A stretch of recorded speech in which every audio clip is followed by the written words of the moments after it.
gitu dong. Saya kan masih 30, Bro. Iya, saya kan kaget ketemu sama Dr. Irwandi, Berjambu Pak Dodi. nyindir saya. Jadi saya kaget gitu. Lah, sekelas ini saya juga sebagai fotografer otodidak, apakah saya sanggup? Waktu itu ada sekitar 12-an orang. Apakah saya sanggup? Alhamdulillah saya sanggup. Dengan memakan kertas-kertas terus saya kurang Rebutan lebih printer ya. Rebutan printer ya. rebutan printer lah. Gimana tampang lu waktu kehabisan rokok tuh di depan kamar? Ya ampun, itu Aduh, ketangan. Tapi saya merasa saya pasti bisa dengan pola Iya. pembelajaran saya pasti bisa mengatasi itu semua. Tadinya dagdikduk sih. Saya juga setelah dari menjadi ex-fotografer BK, saya menjadi fashion designer dadakan sebetulnya. Dan membuat sebuah rancangan busana yang yang kekinian lah kurang lebih yang bisa dihargai oleh Indonesia maupun luar negeri. Gitu. Karena bagi saya sendiri pengalaman yang ada di Bekraf itu sayang kalau nggak diterapkan. Gitu. Nanti ada di dalam buku saya jelaskan. Nah. Terus tebel berapa itu? Kalau yang buku antropologi dicampur fotografi itu 256 halaman. Total berapa foto tuh? Itu ada sekitar 600 enggak, yang kecil ya, sama yang kecil-kecil ya. Nah, itu sekitar 600-an. Jadi setiap halaman itu tulisannya fotonya ada kecil-kecil gitu. 600 Oke, lanjut. 628. Lanjut. Nah, terus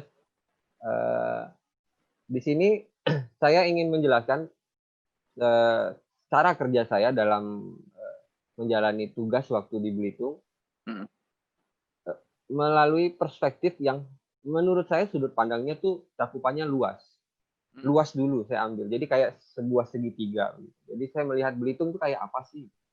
Baru saya turunkan menjadi detail dan spesifik menjadi segitiga ke bawah begitu. Jadi sudut pandang yang saya ciptakan ini saya harus membuat buku yang bisa dilihat oleh baik itu antropolog, baik itu arsitektur, baik itu dari fashion. Jadi perspektif dan sudut pandangnya itu luas gitu. Jadi saya berharap buku saya bisa dinikmati oleh semua kalangan dan semua profesi, kurang lebih seperti itu, Pak. Nah, yang saya dalami untuk menyelesaikan tugas ini adalah pertama yaitu observasi. Itu sudah harus sebagai seorang fotografer kita harus mengobservasi daerah yang atau proyek yang akan kita kerjakan. Alat observasinya apa? Saya langsung datang melalui wawancara, Pak. Perlu untuk bikin semacam kuesioner atau semacam data statistik atau gimana gitu, enggak perlu? Tidak, karena kalau fotografi kita tidak menghitung skala ekonomi ya. Kalau skala ekonomi mungkin ada dampaknya kita pakai kuesioner. Terus kalau data itu yang diambil apa yang paling penting? Nah, observasi ini kita melihat misalkan luas wilayah, masyarakatnya pekerjaannya apa, yang paling dominan, kurang lebih seperti itu. Terus pendapatan daerahnya yang besarnya dari mana, kayak gitu. Nah, kurang lebih observasi hal-hal yang seperti itu yang saya dalami gitu. Terus berarti kesimpulannya untuk hal ini pengetahuan di luar fotografi sangat perlu ya? Sangat. Oke, siap. Ini dari catatan untuk teman-teman nanti. Enggak, ya. Lanjut. Oke. Dan yang kedua itu saya menganalisis dari data yang saya sudah kumpulkan, tapi yang data real dari suatu wilayah itu dari berbagai aspek, saya mencoba menganalisis supaya bisa saya kerucutkan. Jadi agar gampang nanti dieksekusi di lapangan. Karena saya cuma butuh punya waktu, dikasih waktu itu selama 4 bulan, Pak, eksekusi di Pulau Belitung saja. Jadi, itu izinnya ke siapa itu? Kebetulan ya kita pasti akan ke stakeholder dong. Supaya gampang kan. Supaya gampang. Pertama kita adakan pertemuan dulu ke kepala dinas, kita surati, baru ketemu sama bupati, kita rapat, kita ada tujuan seperti ini untuk menggarap ekonomi kreatif di Belitung karena kita datang dari Bekraf itu membawa misi dari presiden. Jadi presiden itu misinya harus membuat 10 destinasi wisata baru selain Bali. Dengan ketek bengeknya lah pokoknya. Baik itu dari sisi wisata, UMKM-nya, nah, terus dari sisi pelaku ekonomi kreatifnya, semua kita analisis dulu. Dan itu harus menunjang karena waktu dilihat Belitung ini adalah kota pariwisata yang melekat sekali gitu. Karena dia mungil. Daerahnya mungil dan itu semuanya ada gitu. Dan semuanya ada dan itu lengkap sekali kalau saya mulai dari heritage-nya, peninggalan sejarahnya tuh itu dan masih asli gitu. Nanti saya tunjukkan beberapa tempat. Nah, sudah saya analisis, saya mulai eksekusi nih di lapangan dengan mengambil beberapa sampel. Mulai saya checklist. Saya pakai data-data yang saya kumpulkan. Saya mulai menyoroti masyarakat. Pekerjaannya apa? Sumber daya manusianya, kompetennya seperti apa? Terus agamanya yang ada di sana apa-apa aja? Pendidikan masyarakatnya dari anak-anaknya sampai umur berapa dan dia misalkan SMA kemana gitu. Pulangnya nanti dari kuliah pulang lagi nggak ke daerah untuk mengembangkan daerahnya.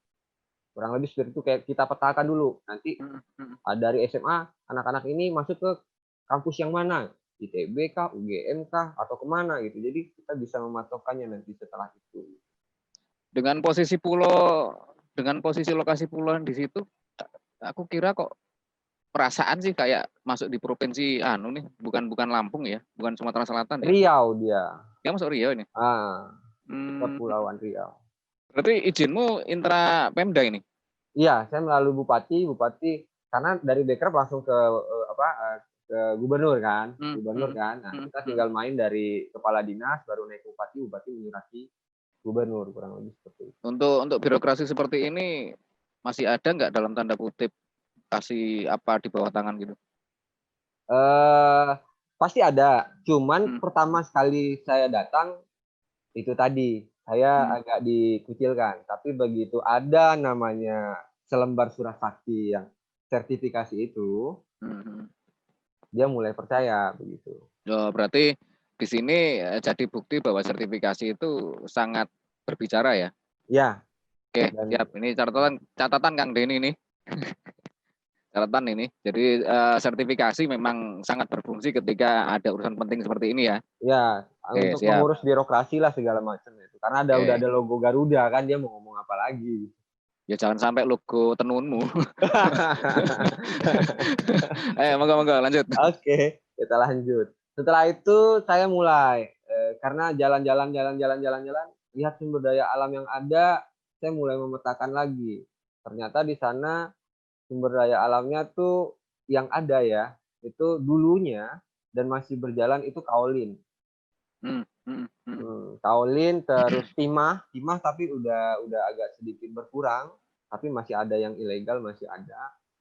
Terus pemandangan alam dan segala macamnya itu sangat, menurut saya sih cuman kalah dari Bali itu karena dia tidak ada perbukitan aja itu aja. Tapi kalau dari air dan segala macamnya, terus fleksibilitas orang untuk berjalan-jalannya itu sangat enak daripada Bali kalau menurut saya. Dan terus saya mulai menggali flora dan faunanya. Karena ini nanti sangkut pautnya untuk pengembangan karakteristik dari UMKM tersebut dalam membuat produk.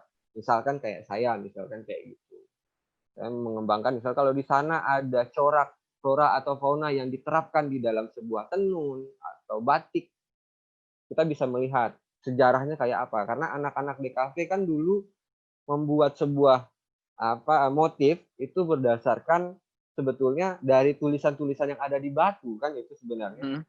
Nah, anak-anak DKV kan membuat dari gambar jadi membuat sebuah sketsa di dalam sebuah karya. Itu kan anak-anak DKV dengan beberapa ilmu yang mereka dapati. Gitu. Yeah. Nah, terus saya mulai masuk nih ke kuliner. Nah, kuliner ini ada nyentuh nggak ke sejarah-sejarah dari kuliner kerajaan atau orang-orang zaman dahulu? Saya mulai gali itu.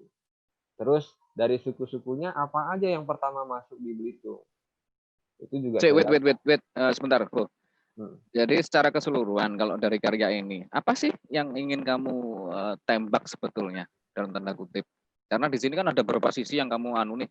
Iya. Beberapa sisi yang kamu explore ya. Ya. Ada agama, pendidikan, sumber daya alam, flora, kuliner dan sebagainya.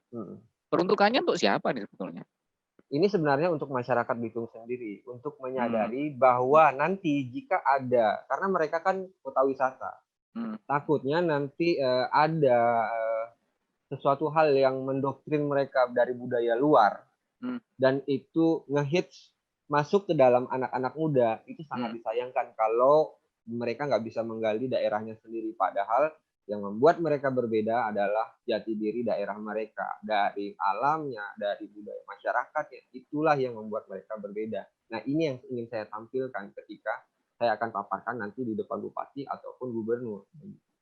Apakah sebelum ini nggak ada dokumentasi seperti ini? Belum ada. Belum ada. Oke. Oke, silakan lanjut. Nah, setelah itu semua saya dapatkan, mulai saya masuk ke dalam pekerjaan saya. Nah, saya mulai merujuk nih. Belitung saya petakan. Di Sijuk ada apa aja sih? Dia ada 5 daerah tempatnya. Jadi Sijuk ada apa? Selat Nasik ada apa? Badau ada apa? Membalong ada apa? Kurang lebih seperti itu. Saya udah petakan ini, saya tinggal cari poinnya. Di Sijuk yang paling mentereng apa? Yang paling mencolok apa? Membalong apa? Dengan data-data yang sudah saya tulis tadi, masyarakat seperti apa, makanan kayak apa, begitu. Mulai saya berjalan, akhirnya saya masuklah ke dalam. Nah, ini sejarahnya dulu. Ternyata masyarakat yang saya temukan di sana masih bekerja untuk mencari timah. Mencari timah, karena timah. Oke. Zaman dahulu memang mereka dari nenek moyang mereka itu mencari timah pekerjaannya. Dan masih terjaga sampai sekarang. Kurang lebih seperti itu. Produksinya timah berapa? Kalau ini masyarakat kan ilegal nih, sebenarnya sudah dilarang. Makanya produksi ini sebenarnya diam-diam dan tidak bisa dihitung juga oleh pemerintah, karena mereka jual lepas sendiri begitu, karena ada cukongnya. Berarti kalau seandainya ini inti bersinggungan dengan situasi yang sangat sensitif seperti ini, pernah nggak di lapangan dapat tantangan semacam apa ya, intimidasi atau seperti apa gitu? Tidak sih, tergantung. Saya orang Pontianak, kebetulan bahasanya kurang lebih sama dengan Belitung. Mirip gitu ya? Mirip, jadi bahasa Melayunya tuh masih kenal lah. Jadi kalau saya minta izin memotret, mereka welcome aja.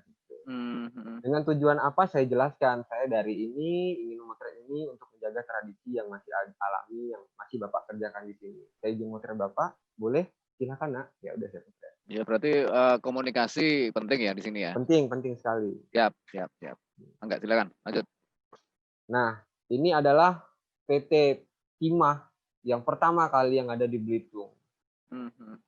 Jadi setelah saya obrak-abrik, masih ada ternyata bangunannya, cuman menjadi supermarket. Aduh, sayang. Kang Denny nih yang paling emosi Kang Denny nih. Itu Kang Denny emosi ini, lihat mukanya. Ya kita harus pahami itu, karena modernitas masyarakat dengan hal-hal seperti itu kalau tidak dijaga ya begini, mungkin dimasukkan ke faktor ekonomi, selesai udah. Itu yang mengantarkan, karena sekarang gini, Po. Pendapatmu mengenai tidak dijaga ini konteksnya kamu tujukan ke siapa? Masyarakat, stakeholder atau siapa? Stakeholdernya pastinya. Kalau masyarakat nggak bisa berbuat apa-apa, mereka hanya bisa bekerja dengan apa yang mereka bisa. Mereka hanya bisa mengeluarkan uang seperti itu. Mereka hanya bisa berbisnis. Yang datang ke sini otomatis yang punya investor dana besar. Dan masyarakat welcome aja dengan kondisi itu ya? Welcome, karena memang Warata ini cuma salah satu. Jadi kalau di Belitung gitu? Bukan mall, kayak supermarket gitu, dan ini paling besar. Ya sebesar ini yang paling besar. Jadi kalau udah ke situ udah mentereng gitu ya? Udah. Oke. Lanjut. Nah, ini tempat untuk pembuatan kaolin. Yang untuk dibuatkan jadi tembikar gitu ya? Kloset kayak itu wastafel, porselen gitu ya. Porselen. Nah, karena dulu kenapa zamannya Belanda ada masuk ke sini? Karena memang kaolin terbaik di dunia itu salah satunya ada di Belitung. Ya, itu dokumentasinya pernah kok. Jadi ada satu dokumentasi di mana pernah muncul itu satu artikel, ada satu kapal karam. Kapal karam itu diteliti, ternyata di dalam kapal itu ada beberapa lempengan porselen yang Iya, bahannya dari sini, iya. termasuk Betul. karet juga. Nah, kaolin itu sekarang masih ada, masih jalan, Mm-mm. cuma pabrik ini nggak jalan lagi. Tapi ada pabrik-pabrik barunya. Luas areanya berapa ini? Ini kurang lebih 3 hektar. Mm-mm. 3 hektar. Karena Oke, saya oke, oke. udah mapping area ini. Mm. Yuk lanjut. Nah, inilah perusahaan kaolin yang baru. Baru. Nah, dan ini dia nggak memproduksinya di situ, dia hanya menghantarkan bahan baku mentah aja ke luar negeri. Terus eksplorasi tanahnya di mana nih? Itu kan tanah tuh yang dieksplorasi. Kebetulan kalau di Belitung ini rata-rata ya, Mas, kalau kita lihat jalannya di pinggir jalan itu putih semua. Mm-hmm. Jadi memang udah kaulin semua kayaknya di situ. Buset. Kapasitas produksi berapa nih per hari mereka? Kalau saya nggak boleh masuk nih, saya nggak boleh Waduh. masuk, Oh, saya nggak berarti boleh ini masuk ke area sana. terbatas ya? Makanya saya motret drone-nya juga 45 derajat, nggak boleh telak sekali di atas 90 derajat begitu nggak boleh. Saya dari Hmm. luar, sebetulnya. Karena saya juga intinya gini, saya udah dapat izin dari bupati, saya boleh memotret dan mengeksplorasi. Ya udah pakai surat sakti itu saya laporkan ke satpam, satpam iya iya aja. Tapi Mas nggak boleh masuk ke dalam memotret ya. Kalau motret dari udara boleh-boleh aja, dia bilang kayak gitu. Tapi jangan telak di atas. Gitu. Di satpam itu ngasih rokok nggak? Hah? Ya kasih Ngasih rokok. pasti. Ada. Itu Kenanya. kebiasaan. Itu pasti ada. Enggak, tadi itu menyuarakan pertanyaan Kang Denny perlu ngasih rokok enggak ke satpam? Pasti Ya, enggak, ada hal-hal kayak gitu. Nah ini cara itu kalau dia gali ya kaulin semua itu dah. Sampai truknya udah terangkat-angkat bannya itu ya kaulin. Oke, Ya oke, saya oke. juga memotretnya memang momen sih yang saya kejar. Ya, asik, asik, asik, asik. Heeh. Ini secara teknis kamu nggak pakai flash ini ya? Enggak, karena udah terang benderang. Hmm. Heeh. Ya untung nggak siluet ini. Enggak, saya karena ini pakai RAW kan. Saya kerja pasti RAW. Oke, siap. Apapun itu. Berarti catatan lagi nih, kerja untuk urusan profesional harus wajib raw format gitu Ya, ya. ya, Oke, siap. RAW. Yuk, lanjut. Nah, terus inilah tanah-tanah yang ada di sana. Bapak bisa lihat kan? Enggak Hmm. diapa-apain putih udah. Aduh, jangan bapak dong, Mas gitu loh. Mas, Mas, Mas bisa lihat kan? Ya, ya, ya. Nah, putih. Gitu. Udah nggak usah diapa-apain, itu masih belum digali. Ya, Waduh. karena di situ semua kaulin semua. Jadi airnya itu ya udah sebenarnya air lumut ini sebenarnya bening di sini. Bening, cuman ya lumut karena nggak Panas pakai nggak air. itu, Bu? Kalau di Belitung panas sih, hampir sama dengan Pontianak karena Oh, dia kan oke, oke, oke, tetanggaan. oke. Riset berapa hari nih, Bu? Hah? Risetnya berapa hari? Saya risetnya saya pakai waktu itu sekitar 2 mingguan untuk ngeriset Hmm. dan mengambil sampel. Hmm. Saya jalan pakai motor dari dinas, saya jalan aja pakai, tapi bensin isi sendiri. Oke, sekarang masalah teknis nih, Bu. Mm-mm. Untuk masalah komposisi yang sering kamu pakai apa nih untuk yang musik visual kamu? Saya kebetulan pakai sepertiga sih, rata-rata sih kayak gitu sih. Atau memang kalau misalkan karena saya juga misal kalau ada acara ya saya sebenarnya udah nggak memikirkan komposisi. Pokoknya momen saya dapat saya eksekusi aja. Selebihnya tapi saya pakai lensa lebar supaya nanti sesuatu apa kalau misalnya ada yang miss informasi di dalam sebuah gambar saya masih bisa copy. Kamu masih yakin nggak bahwa tanpa memperhatikan komposisi itu message yang kamu sampaikan akan tersampaikan? Ya, karena semua tanpa direction. Maksudnya Oke, setiap itu natural. Jadi yes. natural. Kalau natural, saya rasa foto seperti apapun, kalau memang kita sudah paham dia akan melakukan apa habis ini gitu. Karena kan manusia kalau jika dipelajari sebetulnya dia melakukan sesuatu hal yang berulang-ulang sama aja dengan kita. Gitu. Kita udah tahu mimik matanya seperti ini, dia mau ngapain? Dia ngelihat kemana? dia mau ngapain gitu. Kita udah tahu. Oke. Ya, lanjut. Ya. Nah, ini juga anak-anak Belitung kalau di sana rata-rata santai sorenya. Ya dia main-main di pinggir pantai, santai-santai. Jadi kalau mau memotret mereka ya enak-enak aja gitu. Kalau dari tipikal masyarakatnya mereka kayaknya jago renang Welcome. semua ini. Pasti. Karena Belitung ini masih ada keluarga sama suku Bajo. Oh iya, suku Bajo itu kan memang ahli renang itu. Iya. Genetik mereka itu memang bisa nafas di dalam air lebih dari 2 menit kan? Menurut Iya. artikel. Nanti saya lihatkan adik ke suku Bajo ada di sini. Oke, siap.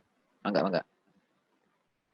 Nah, ini mereka juga masyarakatnya kalau yang tidak bekerja, mereka hanya memancing, mencari ini untuk makan sehari-hari. Jadi Nyari apa tuh? Itu nyari apa tuh?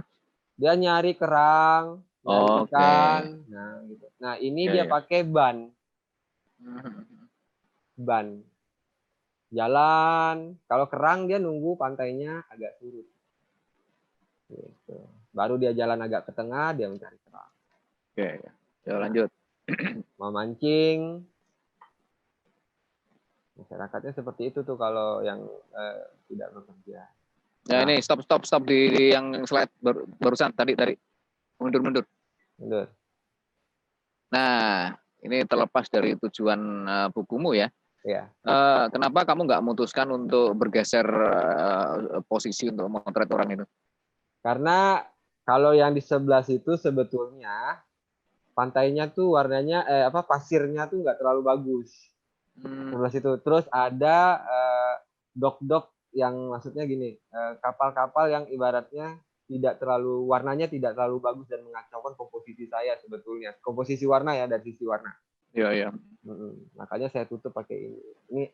Ini mata. Ya samalah, saya satu guru lah sama Aditya Darmawan. Jadi matanya memang agak ngeles-ngeles gitu. Oh gitu ya. Oke, next. Lanjut. Nah, ini juga Bapak itu ya, itu tadi kalau dia masuk ke tengah dia berendam seperti ini. Memancing sampai 3 jam, 4 jam ya gini terus dia. Saya aja sampai makan Indomie 2 kali, ngerokok udah 1 bungkus, anggaplah gitu, dia masih di situ. Indomie? Pantesan kamu kurus, Po. Ya makanya, kan warung di sana juga pada saat hal-hal kayak gitu kan kita di lapangan apapun kita makan, yang penting kenyang baru bisa motret. Ya, percaya. Bergetar. Ya, wes. Oke, lanjut. Nah, ini juga lulus K3 berarti. Ya, K3-nya lulus berarti. Meskipun mie nggak masalah, yang penting nggak tremor gitu kan? Ya, yang penting itu. Ya wes, lanjut. Nah, ini juga sama. Nah, masyarakat di sana juga ahli dalam membuat kapal karena di sana juga ada orang-orang Makassar.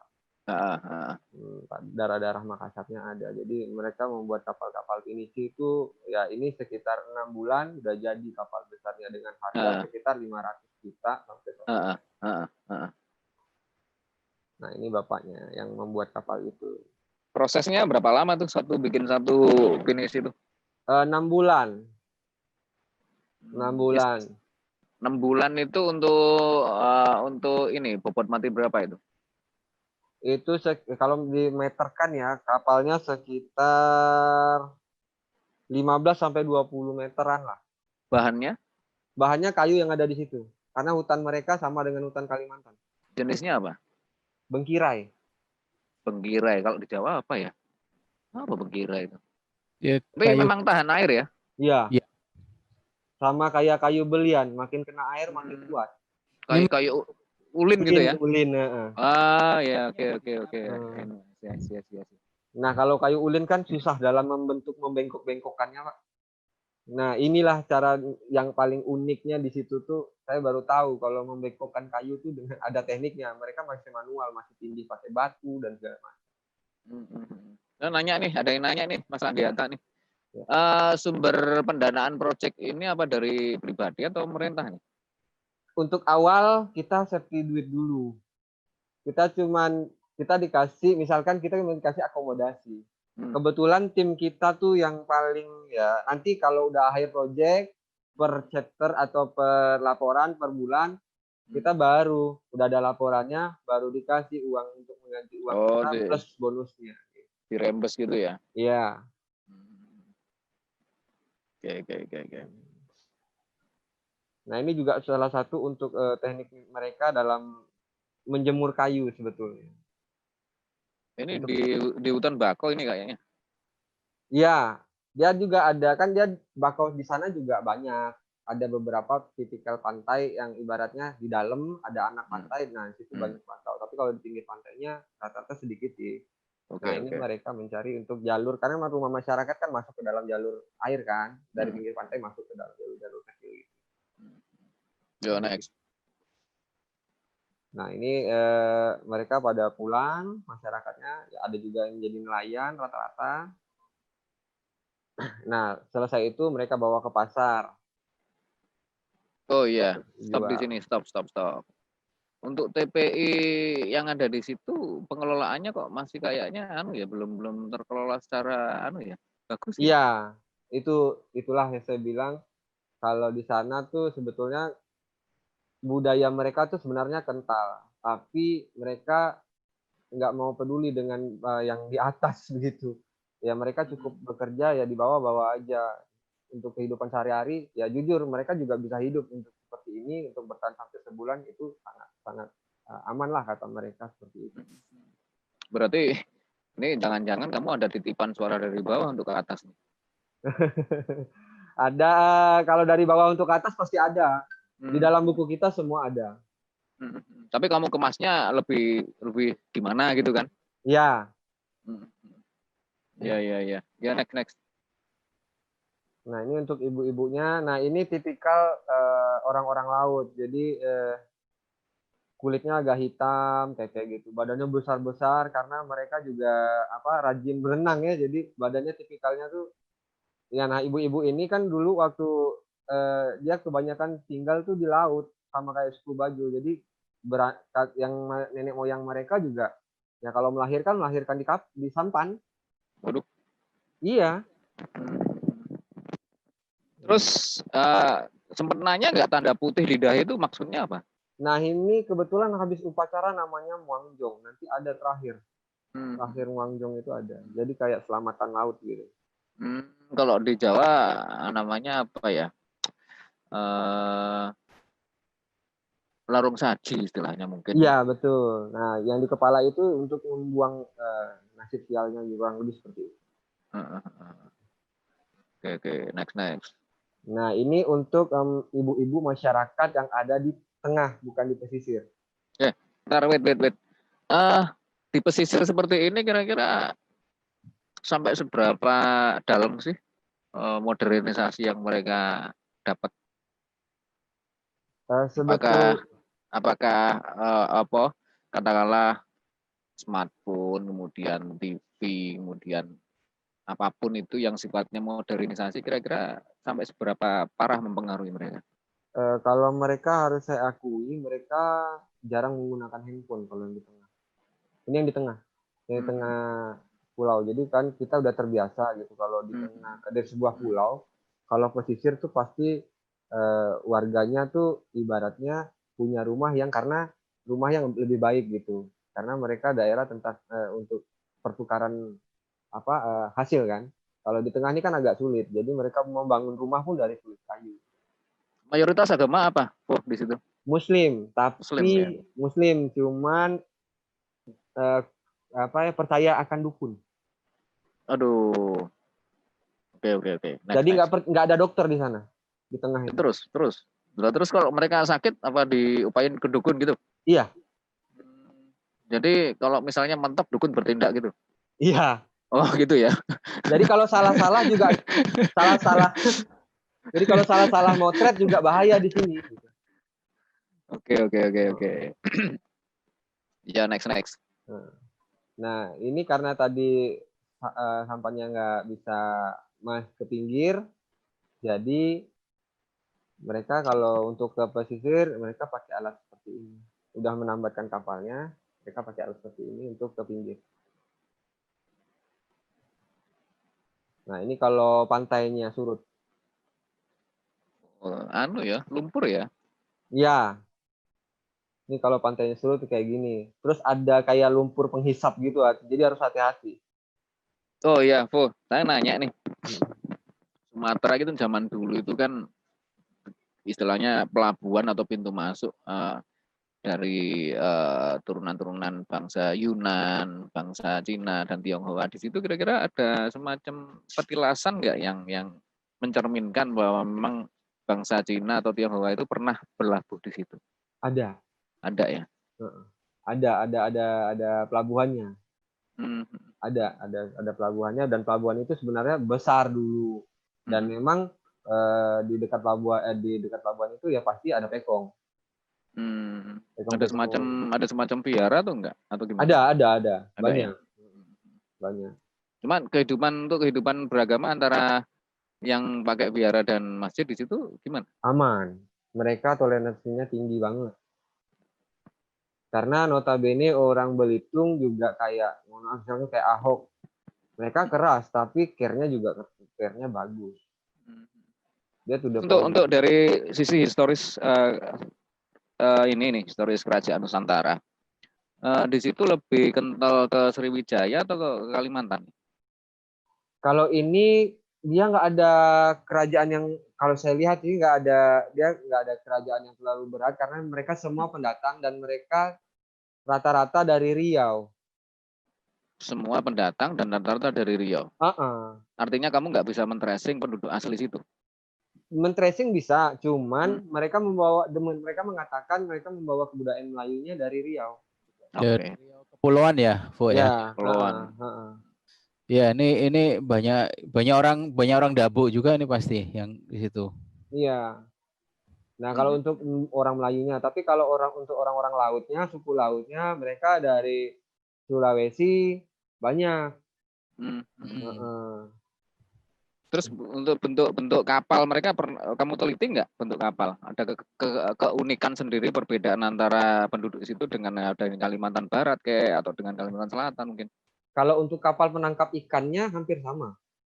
Tipikalnya sama ya? Ya, tapi kalau untuk kapal masyarakat suku Sawangnya itu berbeda. Suku Sawang tuh sampan cuman pakai atap doang. Sampan kecil cuman pakai atap. Nah, nanti di situ ada bapaknya, emaknya, anaknya, dan dia ngarungi laut pakai itu. Ya, berarti itu Cina banget itu. Itu kultur Cina banget itu. Terus untuk bikin kapal kayak semacam pinisi gitu ada semacam upacara sendiri nggak kayak yang di Sumatera kayak di mana Sulawesi Selatan tuh? Mereka cukup lempar ini sih kayak telur gitu dan beras kuning, cuman cukup itu aja. Nggak seberat seperti di Makassar. Ya, karena udah ada perpaduan. Lanjut. Nah, ini kalau senjanya kayak gini nih. Asik juga ini. Itu nggak kamu tanyain ngapain dongok di situ tuh? Makanya ini saya bilang ini pengangguran lah untuk melanjutkan ke slide selanjutnya. Jadi kalau orang-orang yang nongkrong kayak gini, saya tanya, Mas dari mana? Dari ini. Kerjanya apa? Mohon maaf ya, saya nanya kayak gitu. Mas mau nggak nanti jadi ikut pelatihan kita untuk mengembangkan potensi daerahnya sendiri? Oh, boleh. Nggak kamu teriakin, Bu. Itu kalau udah penuh pindah, Mas, gitu. Oh, nggak. Nah, kalau hal-hal seperti itu dia udah pasti bisa gali sendiri lah. Oke, lanjut. Nah, ini yang kita kembangkan bagi masyarakat yang pengen survive. Kita tetap memanfaatkan. Nah, inilah keunikan di dalam buku saya. Karena saya juga dibantu oleh teman-teman, beberapa teman yang memang lulusan S1 dan S2 dari London, dari Jepang, dan mereka mempraktekkan ilmu luar di sana, tapi dengan memanfaatkan kearifan lokal yang ada. Ya, ini loh yang saya tekankan kan di sini. Jadi kenapa sih kalau saya mempunyai satu motivasi tinggi untuk mengangkat karyamu itu, rencana awal kan memang saya ingin kamu lebih membahas ini masalah aerial fotografi. Tapi ketika kamu menyarankan untuk Baskela, yang saya lebih tertarik karena fotografer sekarang ini sebisa mungkin untuk lebih bisa mengeksplor mengenai kearifan lokal, karena ini kan mau nggak mau tetap akan menjadi satu hal yang patut kita lestarikan dalam bentuk dokumentasi seperti ini, gitu Iya. loh. Saya kira contoh bagus ini, contoh bagus. Lanjut. Iya, karena saya berprinsip fotografi yang akan merubah dunia itu salah satu unsurnya terpenuhi. Yes. Nah, kurang lebih seperti itu. Jadi ini melibatkan teman-temanmu yang lulusan luar negeri itu ya? Iya, anak Indonesia. Berapa orang? 4 orang. Spesialisasinya? Fashion, home decor, terus produk, sama antropolog. Kenapa nggak ngelibatin yang ahli mengenai konservasi alam? Di sana kebetulan kita bisa mendapatkan informasi yang benar-benar banyak dari pengelola masyarakat yang mengelola hutan adat. Jadi mereka bercerita, ngasih kita input.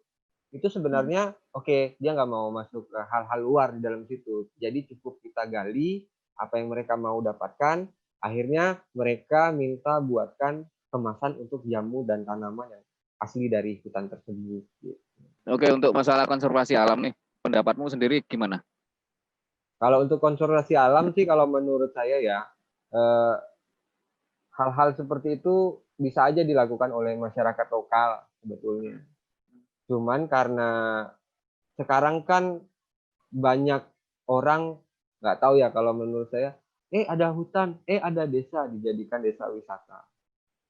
Dan itu tidak rata-rata mereka merubah struktur yang ada, dan itu sebetulnya sangat disayangkan. Struktur apa? Struktur hierarki pola sosial masyarakat atau struktur sosial atau struktur apa struktur nih? Lahan dari desa tersebut. Oke. Jadi ada pemakaian, misalkan, misalkan kita hanya cukup membuat servis desain aja. Kalau mau buat rumah pohon ya buat rumah pohon, nggak perlu villa yang ibaratnya ada nanti pakai listrik, ada yang pakai apa, enggak. Mereka kalau mau turis datang ya alami aja. Ya, terus penduduk setempat tingkat apresiasi mereka untuk kelestarian alam tinggi nggak kira-kira? Tinggi. Jadi mereka membuat sebuah rumah ya memang dari alam tersebut. Kalau membuat sebuah penerangan ya dari lilin yang ada di situ, atau dari membakar ranting-ranting kayu yang udah jatuh kayak gitu. Terus ada yang ibaratnya pakai serongkeng, kata orang. Kalau orang sini pakai tek. Iya. Lampu itu, lampu kocok itu. Oke, next. Nah, di sini kita mengajarkan mereka bahwa batik tuh nggak melulu menggunakan canting. Kita hanya menggunakan kuas. Filosofi yang kita gunakan di sini adalah, kita tahu Belitung itu banyak ombak, bebatuan. Jadi cukup untuk membuat sebuah pola seperti ini. Ini mewakili debur ombaknya, pasir-pasirnya. Jadi cukup pakai kuas. Nah, jadi teman saya bilang, ya udah bikin simpel aja batiknya. Yang penting motif ini kita patenkan, ini hanya untuk Belitung. Karena kita mengangkat ini memang dari alamnya, dia bilang. Oke. Nama polanya di sana terklasifikasi nggak? Ini namanya adalah batik brush. Itu kamu ulas secara spesifik nggak di bukumu? Diulas sampai pola menemukan mood board-nya ada. Warnanya ada. Pantes ini bener Kang Denny, perlu dapat satu nih Kang Denny. ISB-nya munculin dong. Ini bagus ini buku ini. Kalau ulasan spesifiknya mengenai batik ini bisa tertera detail di situ, asik ya. Ada berapa jenis nih klasifikasinya? Ini banyak batik brush ini, banyak polanya, banyak sekali. Jadi nanti kita bisa lihat di hasil jadinya. Oke? Oke, siap. Saya berhenti sebentar. Oke. Yang mana? Berhenti sebentar. Di sini, oke. Sekarang saya open mic ke Pak Denny Sugandi untuk nanya. Silakan Pak Denny. Oke. Sorry ini. Oke. Mangga. Oke, terima kasih Mas Ivo, ini luar biasa ya garapan buku tentang layang ya. Jarang-jarang soalnya kan teman-teman juga, apalagi saya tahu juga bahwa di Belitung juga banyak teman-teman yang aktif di fotografi. Ada Yanto di Belitung, Manyu Pandan, kemudian setelah itu ada teman-teman Yandri dan ya, ada. Terus ini ada pertanyaan saya mengenai garapan ini. Ini kan melibatkan penulisan juga ya di dalamnya, Ya. ada teksnya juga ya. Hmm. Betul ya? Hmm. Nah, kemudian dalam penggarapan teks seperti ini berarti kan ada sifatnya editorial. Jadi artinya ada dua kepentingan di dalamnya. Ada kepentingan gambar itu sendiri harus tampil sebagai ilustrasi. Kemudian teks juga untuk mengarahkan tentang makna atau konten buku itu sendiri. Ya. Nah, pertanyaan saya itu kira-kira bagaimana nih memilih menampilkan foto-foto yang supaya bisa terkait dengan teks tadi, dengan tulisan tadi, narasinya. Oke. Ya. Itu satu. Kemudian keduanya itu bagaimana menentukan foto ini yang bisa tampil, ini foto ini tidak, dan seterusnya. Jadi Apakah ada editor foto atau tidak ada? Oke, dah. Gitu, Mas. Oke, sip. Ya, thank you Pak Dini. Terima kasih. Mangga dijawab. Jadi kita itu ada kebetulan antropolog saya ini juga seorang penulis. Jadi dia hobi banget menulis. Dan kita kan sudah punya skema dari awal. Kita akan mempublish apa nih masyarakat, ada dan tadi lah timeline yang ada kita bahas di atas tadi, strukturnya itu yang akan kita jabarkan. Karena nggak foto ini di sini. Nah, kita kurasi bareng-bareng. Nah, kurasi bareng-bareng. Jadi misalkan ini fashion. Ini tugasnya fashion nih, yang paling besar suaranya, orang kasih foto saya.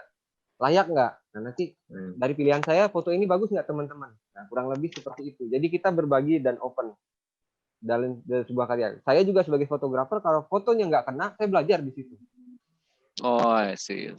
Saya belajar di situ. Fotomu ini kurang kena di sini. Jadi sudut pandang orang akan masuk ke saya untuk memperbaiki saya dalam memotret. Nggak, oke. Mas, ini nggak pernah kejadian seperti ini. Misalnya kalau seorang ini kayaknya gambarnya keren, seharusnya bisa muncul menurut seorang fotografer kan, karena kalau misalnya kita memotret kan ada unsur subjektif ya. Nah, kemudian tidak selaras dengan editorial yang akan ditampilkan.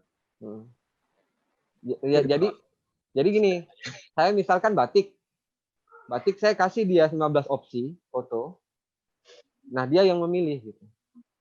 Teman-teman fashion yang memilih, ini kena nggak dari maunya teman-teman untuk membuat batik beras ini? Kontennya kena nggak di foto ini gitu. Dapat katanya, udah kurasi lagi. Nah, nanti berarti baru ada kesepakatan guideline ya, bahwa apapun yang dipilih itu harus sesuai mencerminkan tujuan utama buku itu.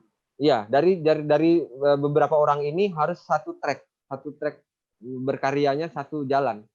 Harus di satu benang merah itu. Nggak boleh keluar dari. Oke, saya mengerti. Jadi artinya ada domain ya. Artinya si fotografer punya domain juga, kemudian juga si penulis juga ada domain juga ya. Kurang lebih seperti itu ya? Iya, betul. Sip. Oke. Gimana Kang Deni? Sip. Layak untuk diterbitin nih? Sedikit aja, sedikit penasaran. Apa-apa, saya juga tanyain pernah aja. ke Layang nih. Ini kok nggak muncul sih granitnya? Ini kan yang jadi ciri khasnya Hopping Island. Belum, nanti. Belum. Pelit amat nih orang. Karena ini gabungan tiga buku loh, jadi saya mesti. Wes, mantap. Berarti turun naik. Mas Dodi catat 3 buku Mas Dodi ya. 3 buku ya, free ya. Total berapa itu 2 juta tuh. Siap. Poin ISBN harus muncul tuh. Nanti storyin ke Kang Deni tuh, dibantu ntar. Sebentar Mas Vivo, ini sudah ditayangkan belum? Sudah dipublish belum? Belum. Ini kita cuma mengasih sampel sama bupatinya. Oh, oke. Jadi garapannya bukan sampai output pencetakan buku ya? Sebenarnya kita mau cetak banyak sebetulnya. Cuman dari sisi harganya, pemerintah sepertinya enggan mengeluarkan dana. Aduh. Kalau itu Belitung sudah jadi geopark nasional tuh. Sudah. Itu dia. Karena kita kan tadinya kita kerjasama sama geopark. Adalah ibu siapa namanya? Dia mengajak kita, termasuk Bang Yanto itu yang di Yanto ya. Oh, si Bu Diah ya, dia Erwati. Bu Diah ya betul, Bu Diah. Orang Bandung juga tuh kalau nggak salah. Orang ITB itu di Bandung. Iya. Dia mengajak kita untuk menggali geopark, tapi kita misinya berbeda. Kita pengen seluruh, bukan geopark aja gitu. Jadi dengan meminta maaf lah sama Ibu Diah itu, Ya kita nggak bisa terima bantuan dari dia, baik itu dari sisi budget dan segala macam. Kita tetap track, kita pengen mengangkat Belitung secara utuh, Sip, bukan sip, geopark. sip. Ya ini sisi idealismenya si Harifu ini muncul berarti untuk karyanya. Bagus ini. Asik. Thank you. Kang Denny udah cukup? Ya, terima kasih. Thank you. Saya sedikit menyapa ke senior saya, Mas Ferry ini. Mas Ferry. Aduh, dari tadi makan kuaci dia. Terus Mas. Halo Om, jangan Oh Izin kan. kemarin saya tidak ikut kuliah umumnya Mas Ferry ini. Waduh, malah keren tuh. Pilar fotografi profesional Indonesia, Mas. Siap. Thank you Kang Denny. Silakan. Yo, pertanyaan berikut nih dari Kang Andiata nih. Mas Harifu, pengajuan proyek seperti ini gimana caranya? Jadi kebetulan saya mengikuti kayak kompetisi gitulah, yang diadakan oleh dinas terkait.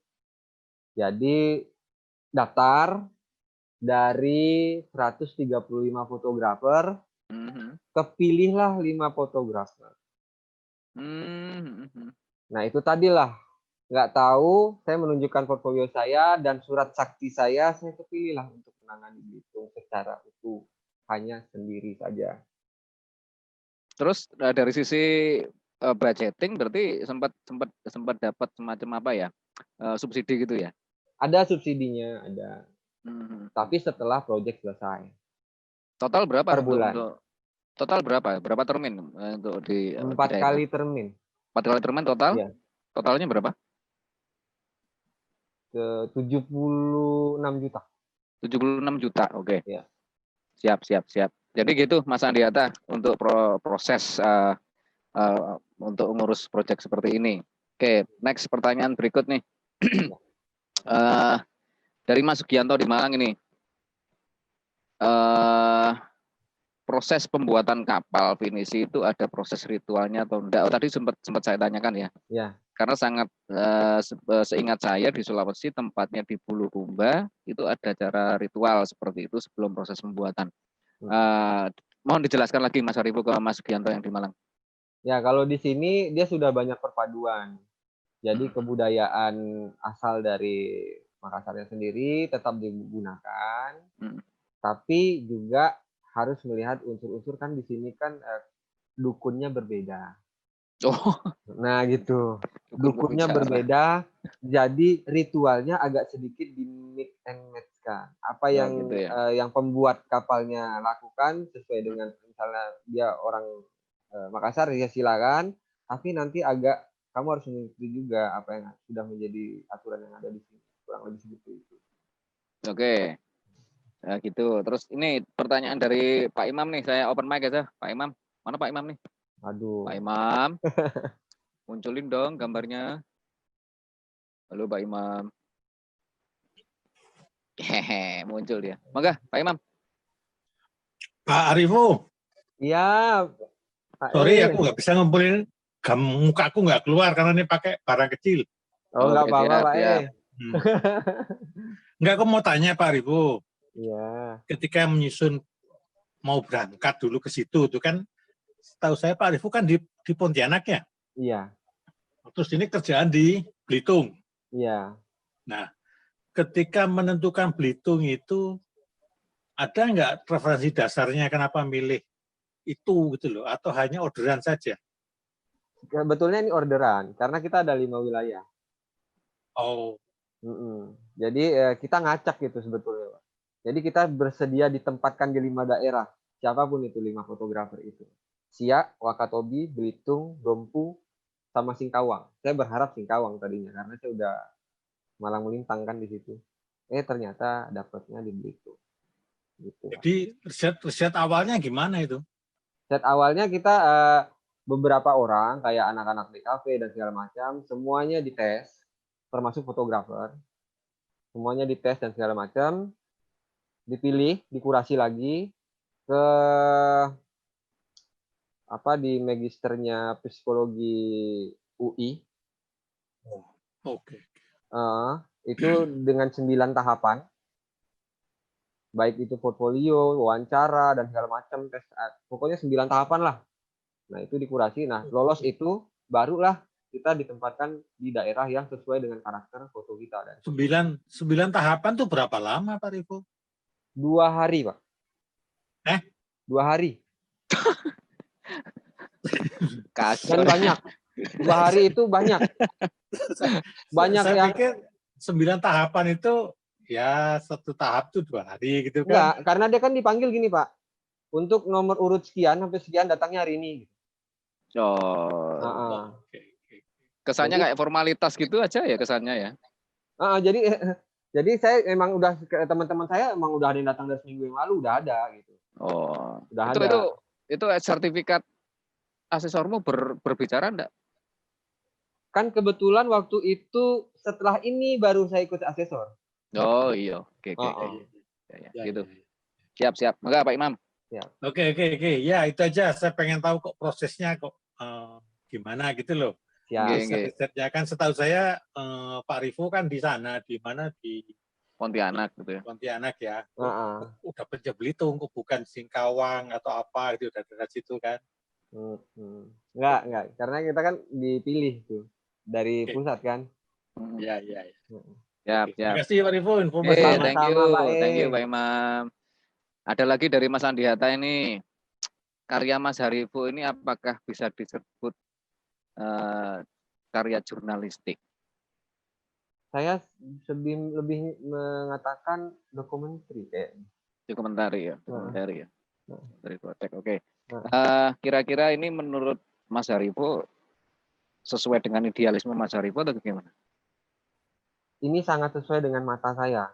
Karena mereka, teman-teman saya juga memberikan saya keleluasaan dalam memotret, dalam memilih lensa. Saya kan kerjanya di lensa 24.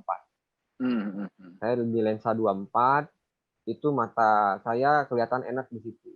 Dan saya investnya di lensa, nggak pernah invest di kamera atau segala macam. Bagi saya, kalau kurang cahaya, saya pakai flash. Kurang lebih seperti itu. Oke. Nah, mata saya di sini. Oke, thank you. Untuk Pak Ferry Ardianto nih, saya buka mic. Mangga kalau mau nanya. Kita nanya aja lah, nanya kabar atau apa gitu. Harifu apa kabar? Yo tuh. Nah, sudah makasih ya. Baik. Oke. Nggak gini. Monggo. Kalau saya sangat terkesan dengan metode penelitian yang dilakukan oleh Harifu ini sebelum dia mengerjakan proyek ini ya. Tapi sekarang kan pembicaraan kita masih di awal nih, masih sekitar apa yang Mas Harifu lakukan sebelum dia melakukan pemotretan ya. Yang saya pengen tahu sebetulnya hasil fotonya ini akhirnya jadi seperti apa gitu ya. Karena ini cerita Mas Harifu ini kan wah dahsyat banget gitu kayaknya ya. Ini kita bisa lihat macam-macam hal cerita tentang masyarakat di sana. Mereka membatik, mereka hidup, mereka bikin kapal, mereka menambang dan lain sebagainya nih. Nah, saya penasaran gitu, pengen lihat nih jadi bagaimana ini laporannya dalam bentuk visualnya seperti apa gitu aja. Ini saya lagi nunggu nih sambil makan kuaci. Ada nanti. Oke, siap. Mas Dodi, makasih Mas.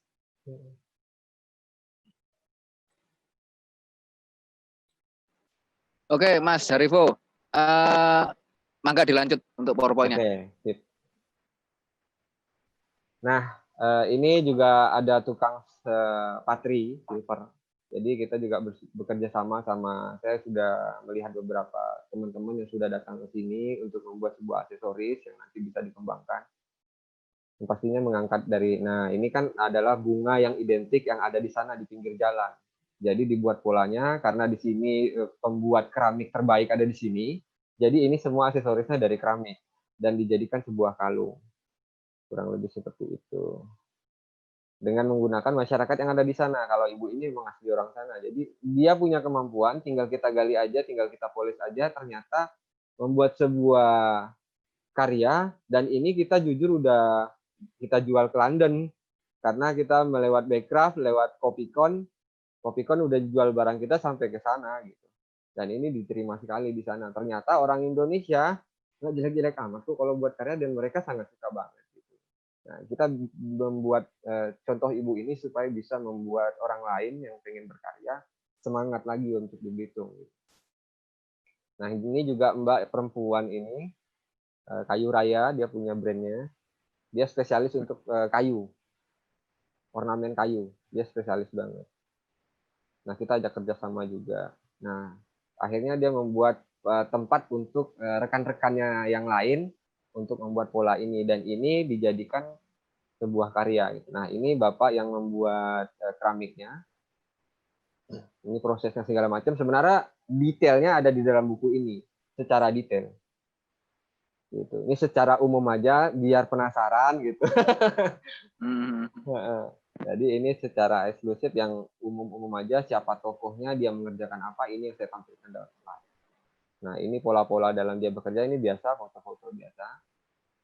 Nah, ini timah, kita juga mengangkat, karena di sana banyak dulunya cerita sejarahnya ada timah, kita menggunakan bahan timah itu. Dari rekan-rekan tuh menggunakan timah untuk sebagai bahan sebuah karya nanti ke depan. Nah, ibu Terus ini juga Vovo, untuk keramik yang dibikin asal dari situ, kira-kira ada akulturasi dengan keramik gaya style Cina nggak? Kalau mereka kebetulan membuat sebuah pola, sekarang sudah tergerus sama modernisasi. Jadi kalau untuk Cina itu sendiri, yang model-model kayak gelas Cina, piring Cina, itu mereka nggak buat. Karena bagi mereka tekniknya untuk guci-guci Cina itu sangat sulit. Mereka sudah pernah tahu, dan itu sulit banget untuk dilaksanakan di Belitung kan. Alatnya nggak ada, ilmu kami nggak ada. Jadi kami membuat ini ya sepengetahuan kami dari nenek moyang kami yang mengajarkan yang sebatas ini, dia bilang kayak gitu. Tekniknya ada semacam modifikasi nggak? Apa masih menggunakan teknik lama untuk pembuatan keramik? Dia masih pakai sistem putar biasa sih, pakai putar biasa gitu aja. Terus untuk opennya juga open yang masih jadul tradisional gitu ya. Yo, next. Nah, ini hasil dari hutan, kayak daun pelepah gitu. Ya, terus dikeringkan dan segala macam, akhirnya dia bisa membuat sebuah keranjang ini dengan, kita kan tahu kalau sentuhan hal-hal seperti ini identik dengan warna kuning. Akhirnya kita mainkan warna yang sesuai dengan warna alamnya mereka, biru, agak hijau-hijauan, kurang lebih seperti itu. Ini dari pandan ya? Ya, dari pandan. Lais dia bilang. Kalau pandan lembut, kalau lais agak keras. Bentuknya hampir sama. Iya. Nah, inilah produk output yang kita keluarkan untuk kita laporkan, Om Ferry. Oh, salah fokus ini aku ini. Nah, jadi makanya saya bilang, saya pribadi memotret apa saja, saya tidak membatasi diri saya. Karena di Kalimantan Barat ini, untuk men-suggest diri saya sebagai seorang profesional di bidang ini, itu agak sulit pasarnya. Oke, siap. Bisa yang motret segalanya di sini. Nah, Bang Julian Nail Sitompul langsung bilang akhirnya ada yang seger gitu bilangnya. Ada. Nakal nih Bang Julian nih. Bang Julian emang kayak gitu. Oke, stop di sini. Ini bajunya khas daerah situ ya? Enggak, ini batik yang kita buat. Oh gitu. Itu batik. Teknis pembuatannya rendam atau ya cetak pakai rendam. Atau... Pakai rendam. Pakai rendam ya? Iya. Karena di sana identik dengan warna biru, laut, dan segala macam ya. Nah, itu kita buat motif batiknya seperti itu. Nah, kalau topinya itu batik juga yang di dalamnya, atasnya lais, dalamnya batik. Gitu. Secara harga berapa ini kalau dijual? Karena ini custom ya, mereka buat teman-teman itu buat kalau ada yang pesen. Jadi harganya variatif sih sebetulnya. Tapi katalognya mereka udah buat sebetulnya. Cuman karena ini produknya memang untuk masyarakat situ yang buat, akhirnya masyarakat itu yang meletakkan harga. Kita hanya memberikan ilmu, yaitu influence dari luar. Oh, ini hasil dari bantuan temanmu yang lulus luar negeri tadi ya? Ya, betul. Oke. Terus untuk saat ini apakah penduduk setempat masih menjalankan ini? Masih. Masih ya? Masih. Oh, hebat berarti. Asik. Bisa ya, karena sekarang kita lagi join sama, maaf saya sebut brand, dengan Astra untuk membuat kampung mandiri. Karena mereka sudah punya bekal ini, mereka tinggal dibantu secara budgeting, dan sekarang mereka sudah menjual produk-produk ini langsung ke hotel untuk pakaian kita habis mandi kayak gitu. Iya. Untuk santai kayak gitu. Di hotel-hotel udah packagingnya udah include dari masyarakat itu sendiri. Jadi hotel yang masuk ke situ kita udah ngobrol-ngobrol ke bupati, Pak, jika ada hotel yang tanam di sini harus menggunakan produk asli dari sini karena kita tahu produk di sini sudah sangat layak. Oke. Terus ini ada pertanyaan dari Mas Lukman Hakim nih.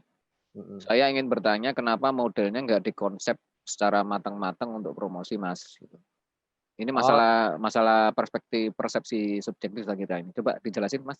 Kalau memang dari model ini kita membuat sebenarnya dari bahan bajunya aja itu sebenarnya udah kelihatan ya, ringan, simple. Kita nggak mau, dan memang tembakan kita nih yang wajahnya agak oriental, karena orang yang datang ke sana rata-rata orang Chinese semua, rata-rata orang Tionghoa yang datang ke sana untuk liburan dari Jakarta, karena jadi pasar kita, market kita ke sana.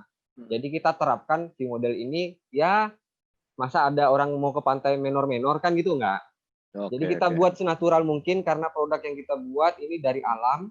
Jadi model yang kita buat itu sealami mungkin. Jadi kalau dia cantik beneran ya. Berarti kalau misalnya ini kalau kita bicara masalah konsep itu berarti sudah matang ala Mas Harifu ya? Iya. Oke, siap.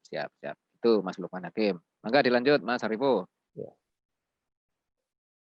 Nah, ini tadi kalung yang dan anting yang dibuat oleh ibu yang menjahit tadi, menyulam-nyulam keramik itu.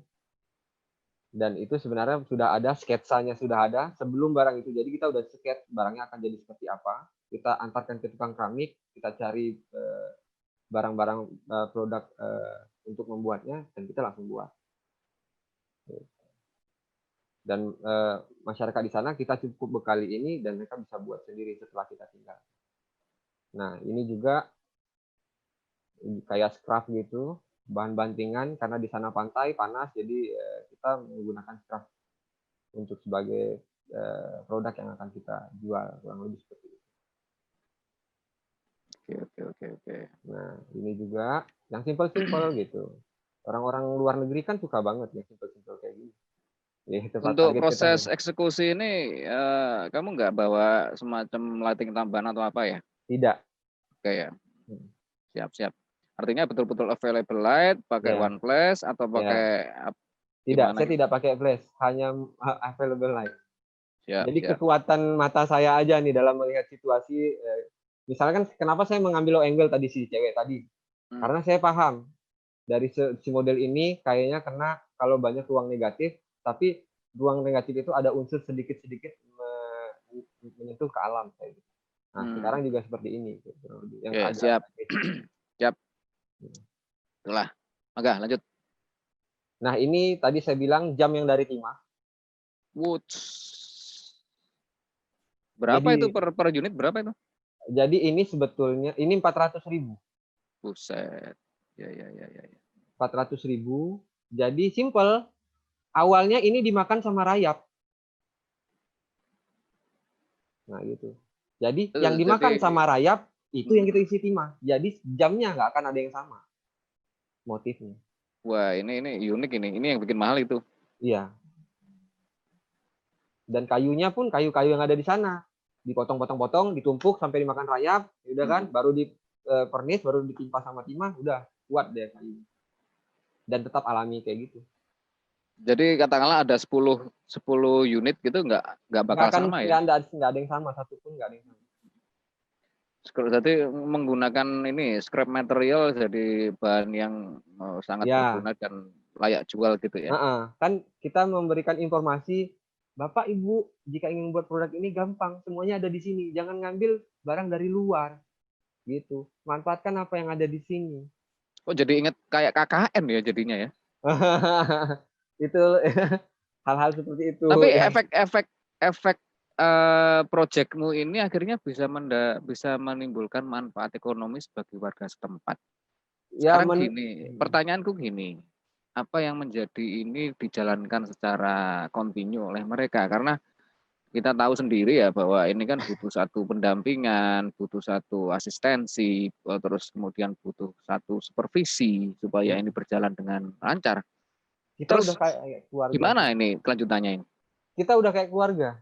Oh, ya, I see. Jadi jika ada dana, kita lebaran ke sana, atau kita main ke sana, atau kalau misal kita nggak bisa jumpa, kita WA, kita bertukar pikirannya sama kayak adik-beradik gitu, kayak saya sama Mas Yanto yang ada di Belitung, ya kita sudah kayak saudara-saudaraan udah. Fotografer-fotografer di sana tuh ya udah kayak saudara, udah kita ngobrol ya udah kayak teman. Oke. Next. Oke. Asik nih. Nah ini yang tadi dijahit, yang disulam-sulam itu, jadi puff seperti ini. Nah, Terus potensi wisata mancanegara berapa frekuensi mereka? Kalau mereka setiap tahun kalau nggak salah ada berapa ratus ribu orang kunjungan. Ada datanya di buku saya. Dan itu omsetnya memang besar, makanya pemerintahan melirik Belitung sebagai 10 destinasi wisata pengganti Bali. Karena tinggi. Menyangkut Bali, kemarin aku sempat kamu kasih tulisan mengenai etnis Bali yang di sana, itu sejarahnya gimana tuh? Oh, nah itu Belitung nih ada yang bilang Bali yang terpotong, Belitung. Nah, kali saya gali dari informasi itu, ternyata memang ada. Seperti di Bali, setiap rumah ada pura gitu ya? Pura sendiri gitu. Setiap rumah satu kampung itu depan rumahnya ada pura sendiri dan mereka punya tempat sendiri. Wah, ini menarik ini. Terus root Bali yang ada di situ masih ada nggak? Masih ada. Masih ada ya? Sekarang masih. Itu masih satu keluarga ya berarti ya? Masih. Oke. Dokumentasi tentang ini ada jadi satu buku ya? Ada. Di buku kedua, ketiga atau yang ini? Di buku antropolog. Oh gitu, oke. Siap. Coba lanjut. Nah, ini kita ngejual bahan kainnya juga, bahan mentahnya juga. Kita motret ini menandakan bahwa bahan itu tuh ringan. Dan tadinya teman saya cuma minta, aku pengen dipotret biar ringan ya. Terus seperti deburan ombak ya. Ya udah saya potret kayak gitu. Dia, waduh, ini gue banget kayak gitu. Ya saya available aja kerjanya. Nah ini wajah-wajah namanya suku Sawang. Yang saya bilang kayak suku Bajo itu. Tipikalnya orang laut. Nah orang laut ini kerjaannya ini buat terasi. Tadinya terasinya tadinya ya packagingnya nggak terlalu, tapi kita buat dari alam ya begini agak lebih bagus Pak. Bahan terasinya dari ikan apa tuh? Dari udang di sana. Udang rebon di sana. Prosesnya diliput juga nggak? Prosesnya diliput juga. Sebenarnya ada ini dari numbuk mengambil udang ada. Itu lesungnya unik ya, lesungnya ya. Dari kayu belian. Ah nih kalau begini nih jadi kepikiran ini nih kopi nih. Yang di sana ada kopi nggak?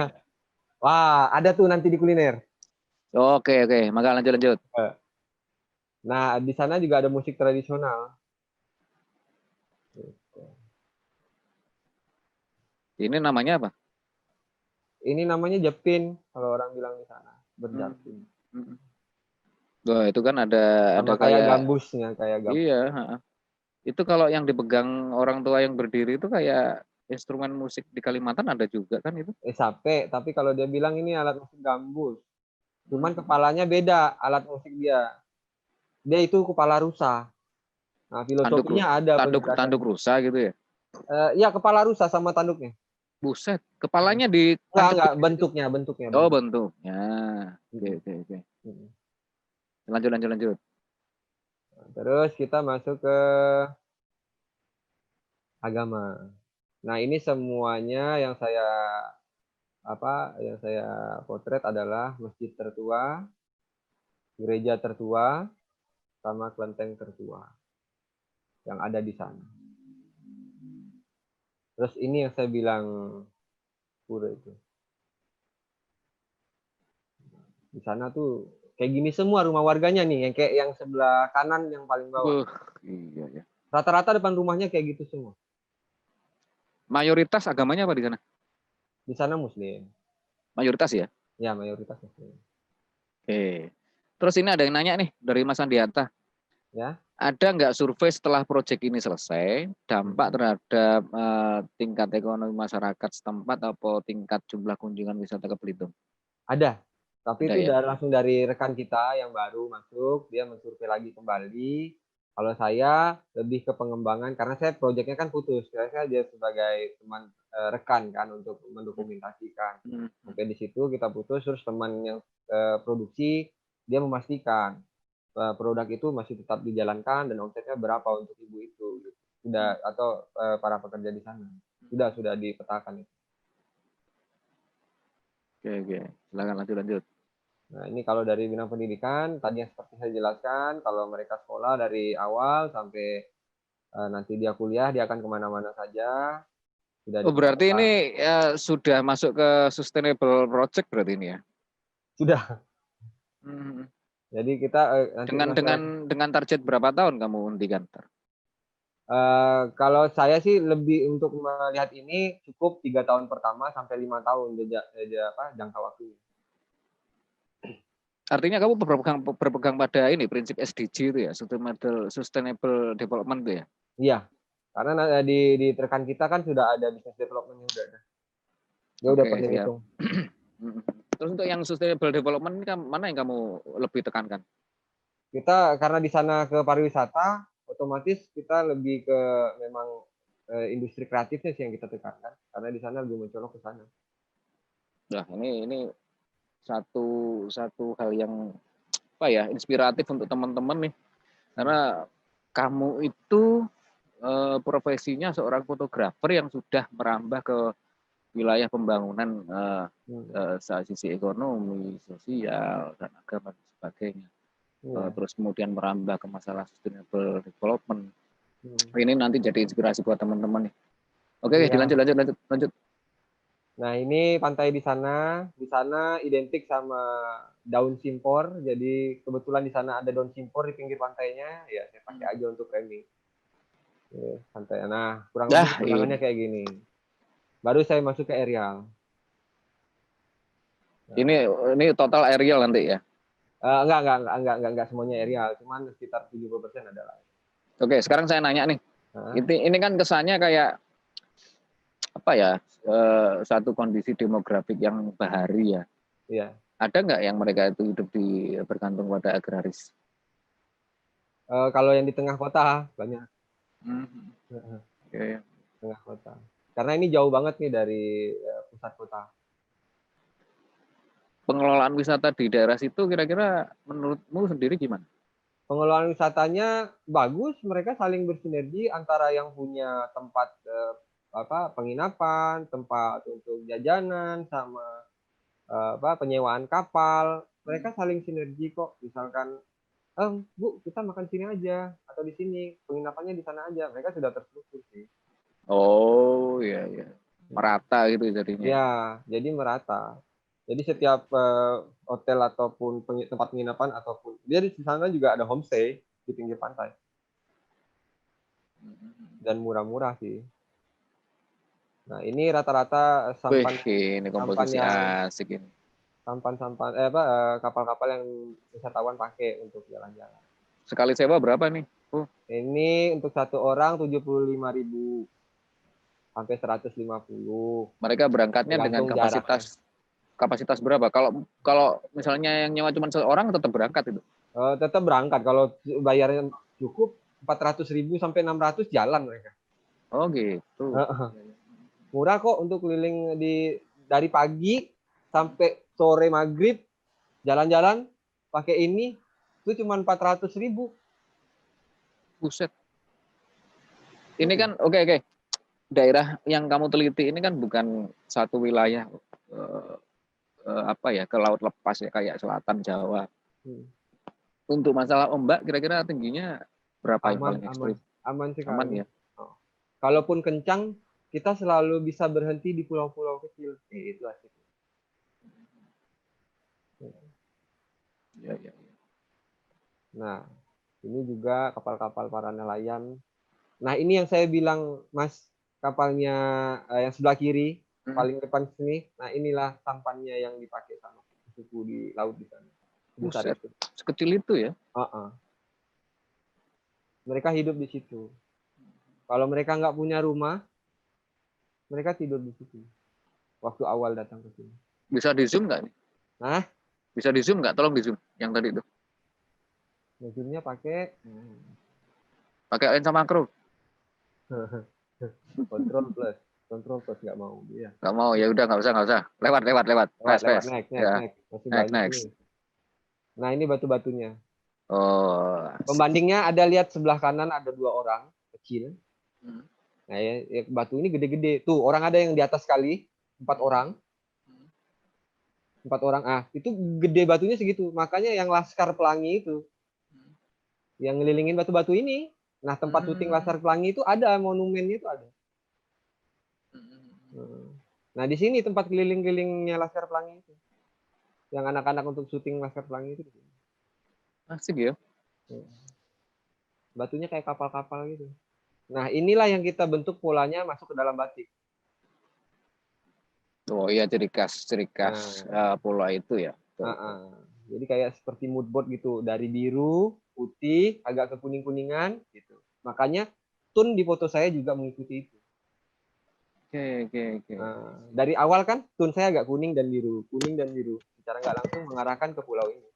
Relevansinya itu ya. Ya. Oke. Ini batu Garuda. Ya di sana kalau misalnya ombak gede ya kita melipir ke sini-sini nih. Batu-batu kayak gitu. Oke, ini kan ada semacam kayak pelabuhan interland gitu ya. Kalau misalnya ini pelabuhan interland, kira-kira ada semacam kapal niaga yang terkadang lewat atau sandar di situ. Kalau kapal-kapal niaga nggak sampai bersandar sih. Mereka nggak sandar, dia cukup sampai ke pelabuhan aja. Dia langsung ke pelabuhan. Ada lewat tapi jauh gitu. Pos pantau militer ada nggak di sini? Militer di Tanjung Pandan di kota. Oh, Tanjung Pandan. Oke. Yang di dekat-dekat laut nggak ada? Nggak ada. Lanjut. Nah ini kalau surut kita bisa jalan sampai ke pulau sebelah sana. Itu serunya, tapi harus hati-hati. Kita harus bawa kayu, tancep-tancepin tanahnya, takutnya keprosok. Nah nih, ini pulau yang di seberangnya sebelah sana. Saya nggak berani maju lagi karena itu pasir hisap ya. Nah itu pasir hisap itu, karena saya nggak berani maju lagi. Nah, karena becek tapi dia ngisap. Nah ini Pulau Kalamoa yang paling ya kalau orang mau ada sebuah ritual harus ke pulau ini dulu, di Pekong itu. Jadi kalau ke sono mesti nungguin air pasang dulu. Iya. Oke. Ini kalau surut keadaan kapalnya.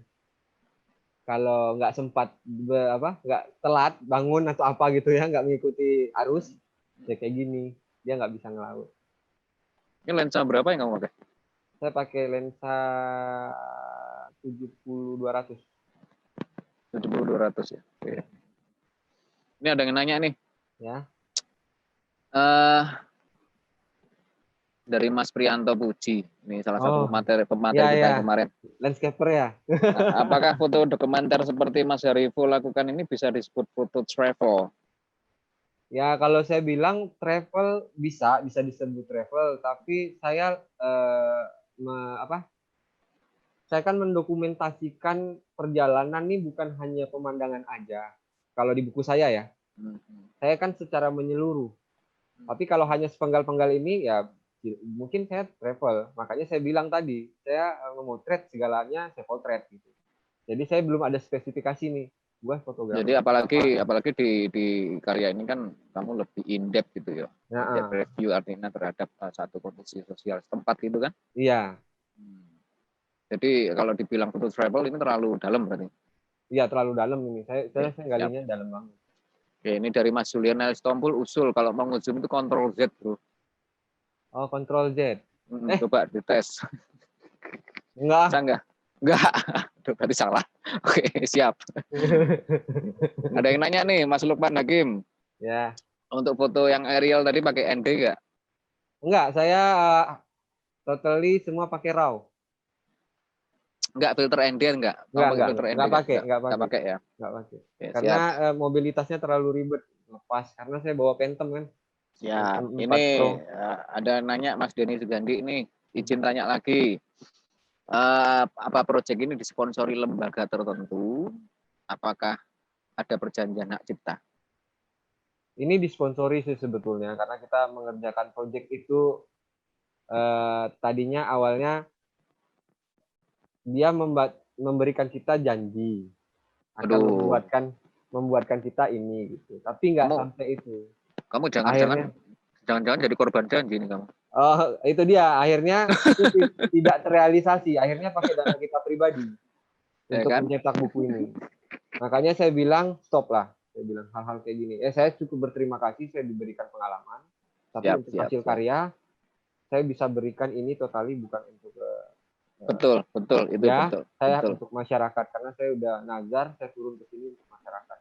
Betul. Ini ada satu input dari perjanjian hak cipta nih, belum dibahas. Gimana hak cipta nih? Kalau hak cipta memang ya salahnya sih ya, tadinya kita tekan dulu di awal baru kita kerja. Nah, ini perlu masukan dulu. Saya coba buka ke Mas Denny. Mas Denny, coba kasih satu pencerahan masalah hak cipta nih. Ya, Mas. Mangga dibahas. Bentar. Bisa bolak-balik bisa pakai HP soalnya. Enggak apa. Ya, makasih Mas Dodi. Ini salam lagi buat sunan saya nih kepada Mas Ferry. Pastinya habis ya Mas ya. Enggak apa-apa. Ya ngolor aja satu sesi kok. Ini panutan saya nih Mas Ferry. Izin bertanya Mas Ferry ya. Mas Bro, ini juga menarik ya soal karena tadi kan ada lembaga apa, saya kira ini juga seperti proyek yang kira-kira mungkin mendapatkan pendanaan dari pihak pemerintah atau dari pihak badan pengelola Geopark. Saya juga nggak tahu ya.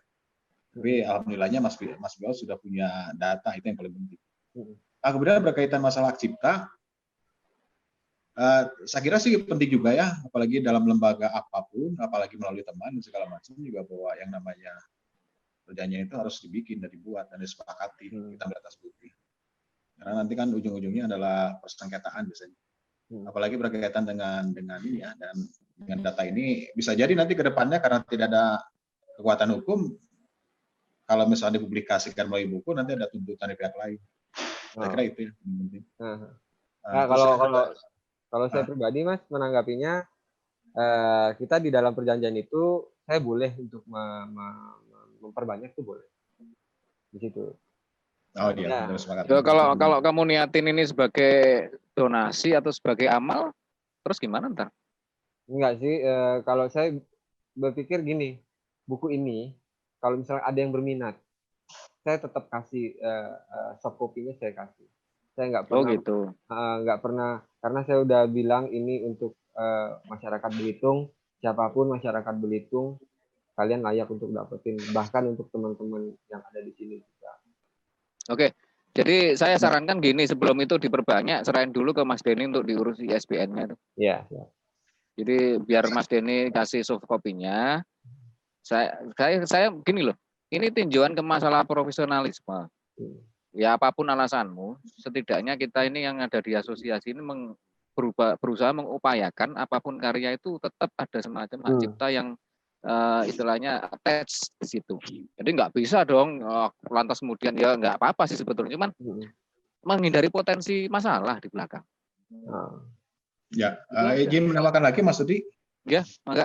Jadi izin menambahkan lagi. Jadi kalau urusan masalah HKI itu juga memang sangat penting. Satu perjanjian, kalau tidak ada perjanjian itu jadi lemah nanti ke depannya. Ya, iya.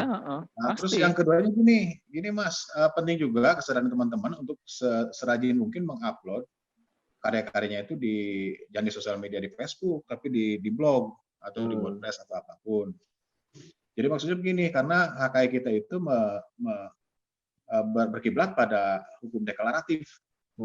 Jadi siapa yang pertama kali mendeklarasikan, mempublikasikan dalam kaitannya ini, atau dia yang pegang. Jadi kalau Mas Harifo misalnya gambarnya disebarkan kepada tim yang lainnya, kemudian tim lainnya mengupload gambar, kemudian dia mengklaim bahwa ini adalah gambar saya, bisa seperti itu. Mas Harifo dalam posisi lemah karena tidak mempublikasikan karyanya. Jadi artinya ketika di hadapan hukum, alat buktinya apa? Alat buktinya adalah tanggal penerbitan publikasi ini di mana dan tanggal berapa. Saya kira itu sih yang paling penting. Siap. Ya, siap. Ini masukan yang bagus dari Kang Denny ini. Cuman saran saya, Ya. Segera kirim tuh soft copy-nya ke Kang Denny untuk diurus tuh. Baik, Berarti baik. sama itu berarti ya sama tenunnya ya. Oke. Iya, enggak tapi tenunnya separuh aja kan tadi janjinya separuh. Yang separuh Tiga biar dia. berarti tiga satu Mas Adi, saya Jadi sama Mas Ferry itu ya. ya, oke, pertanyaan ini. Thanks Ya. Kang Denny. Ya, terima kasih. Ya. Ya. Terus ini ada satu pertanyaan yang muncul dari sebentar.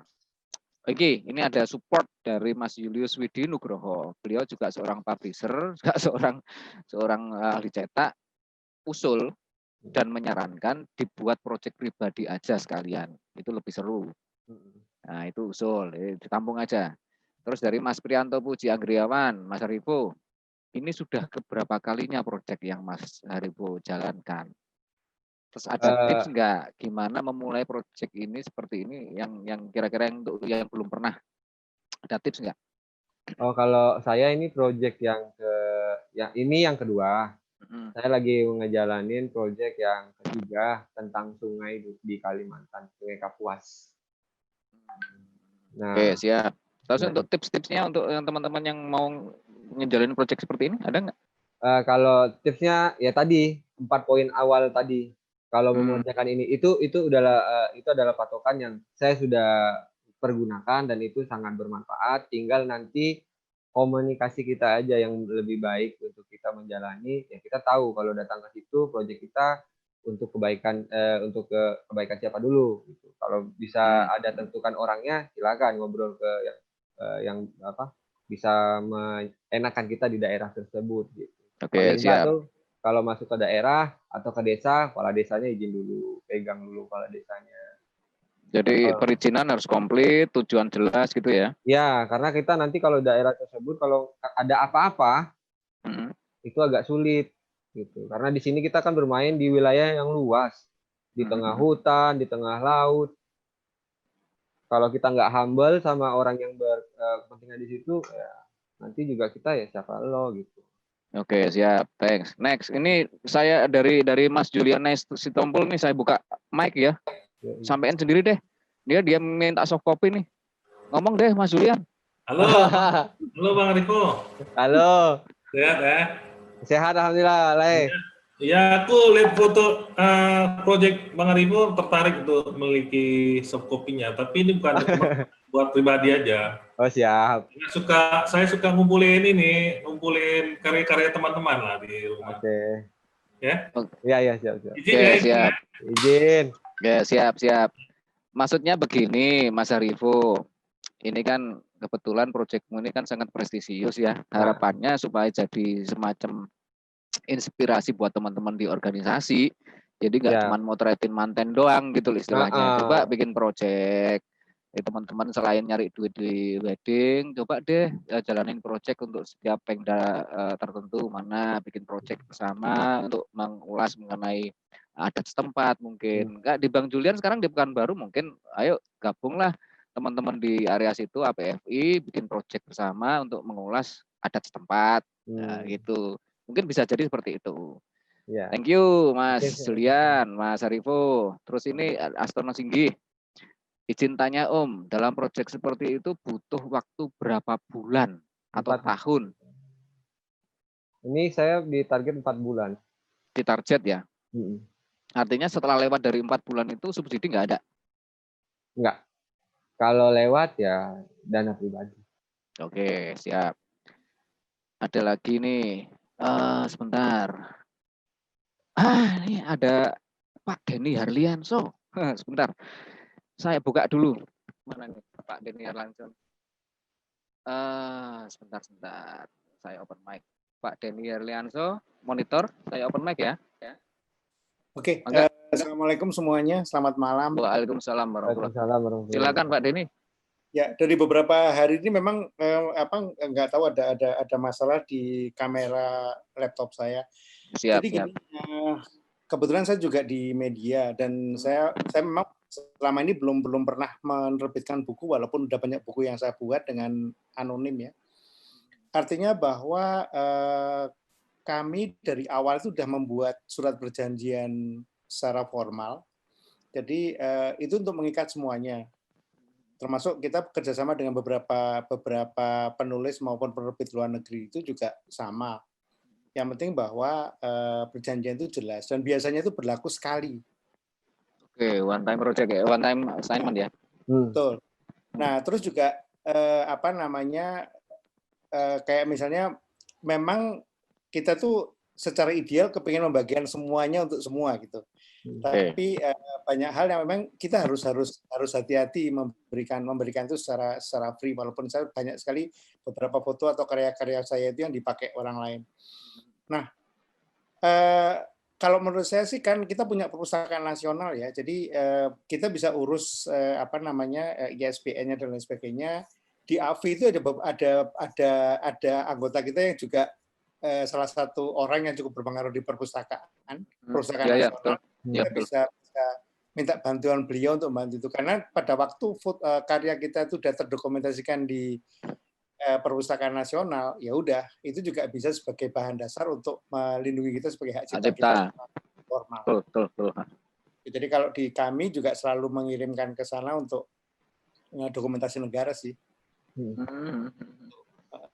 Dan kalau bisa sih misalnya kita mengirim ke siapapun secara free atau secara gratis itu tetap harus ditulisin data waktunya. Jadi pada waktu mereka ngopi kapanpun misalnya foto-foto itu dipakai menggunakan bukti dasar waktu, kita punya dasar landasan hukumnya. Itu sih masukan saya. Ya. Matur nuwun Pak Denny Hartanto. Terima kasih Pak. Mungkin Pak Denny ada semacam ini manual bagaimana kita harus menyerahkan itu ke perpus atau bagaimana supaya teman-teman itu ada guidance gitu Pak Denny. Oke, mungkin kalau di tempat saya kerja itu memang ada bagian legal khusus yang mengurusin itu semua. Tapi pokoknya coba nanti saya akan tanyakan ke itu. Tapi bisa langsung ke teman kita yang di perpustakaan nasional. Itu ya. Oke, siap. Nanti saya tanya ke Mas Rizal deh. Ya. Oke, thank you Pak Denny. Kita coba akan hadirkan Mas Renda aja lah nanti. Ya nanti lah. Suara sampean Mas Rizal agak sedikit tenggelam. Ya, mic saya tekuk ke atas soalnya. Oh, saya tekuk ke atas. Oke, siap. Jadi nanti Mas Rendra diminta untuk ya? Iya, Mas Renda. Tampil. Oke, Mas Renda ya. Oke. Saya menginjak ke ini pertanyaan berikut. Aduh. Ini tiba-tiba Mas Julian nulis kali Besua di kandang kudu. Kudunya siapa, Bang? Kacau nih tiba-tiba nulis kuda nih.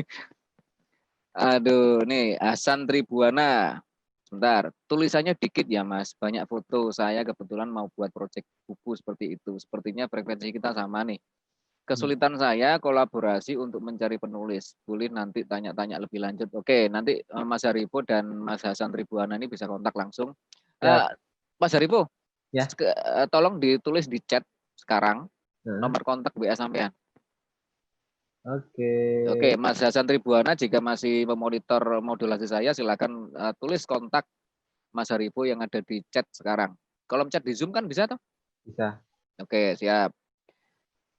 Oke, sebentar. Oke, ini ada usul dari Pak Ferry Ardianto, tapi sebaiknya tetap Mas Haripo pastikan dulu statusnya dengan pihak pemberi order yang pertama sebelumnya. Jadi nanti akan jelas.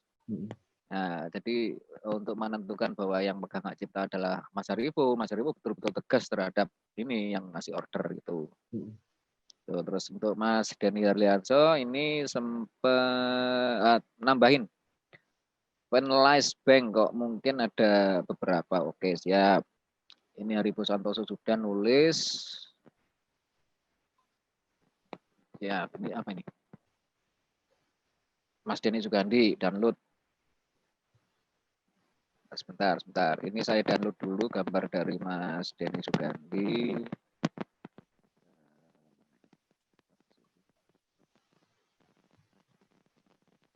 Ya Mas.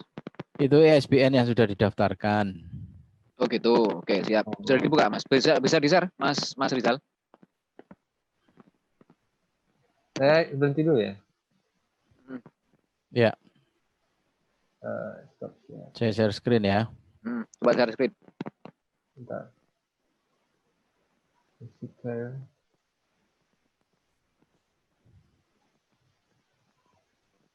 Nah, dilihat di layar Anda semua.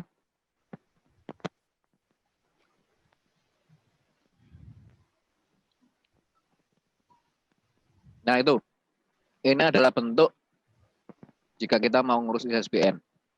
Seperti inilah nanti daftarnya.